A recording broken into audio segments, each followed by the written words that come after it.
kana mopok pamana nyapa amak bapak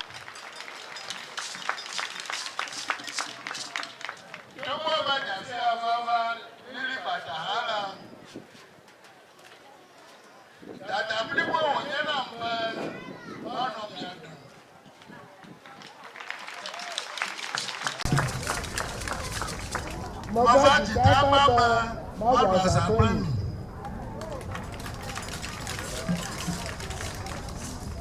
Dzita ne duvo fia dena amonduko.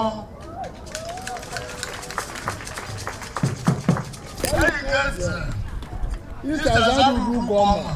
So papa daka alafa sheke blani wa sheke ma. Asasende mo popo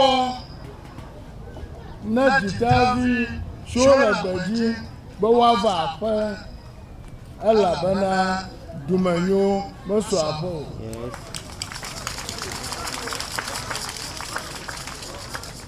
Azafa taroti nye daka wo duma jazrado kple devi nyenye dedefia kple amenuwo le kpɔɖeŋu efɔsibayi Dzita vi wɔ nuteƒe wodze agbagba giga CD akpe 300 hetsɔ dze woƒe sukuxɔ ɖo eyi ke nye dada blibo ne Dzita viwo kple aŋɔ dukɔmetɔwo katã. Ke le ƒe sia me Dzita viwo ɖi kplikpa be ne yewoadze agbagbagba atso tsi ayi ɖe agbledomi. Ke ne ƒotsi abɔta na wo mele akpe ɖem na aƒetɔ John Dramani Mahama.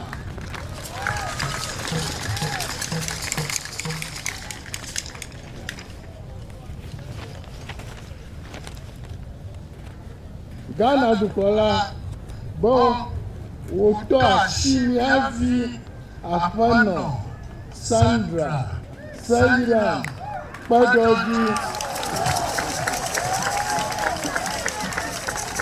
be wòanye mɔmevia na ŋɔŋga nutoa me.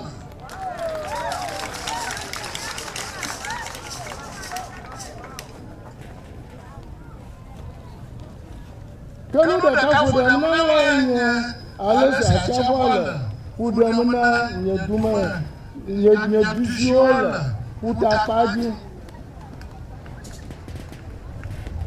Abe aƒedome, agbedasɔ, ƒutago, ƒuveme kple teƒe bubuawo ene la nye taɖu blibo na.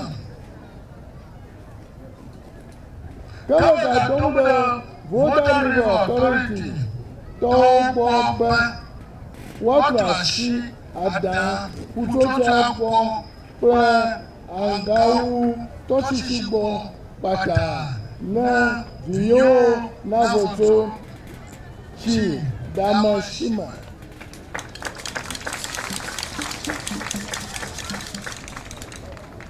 Ɖe Dzita ƒe nyanu ƒe tsitsi ta mekɔ Torgbui saba enelia ɖe dzi abe fiagã ene. Bena ŋlɔ dukɔ natsi ɖe edzi.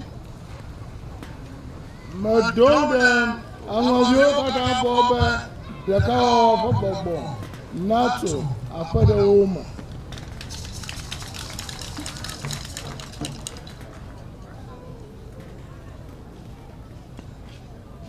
Tsɔtsɔke kple havilɔlɔ nanye woƒe taɖodzinu.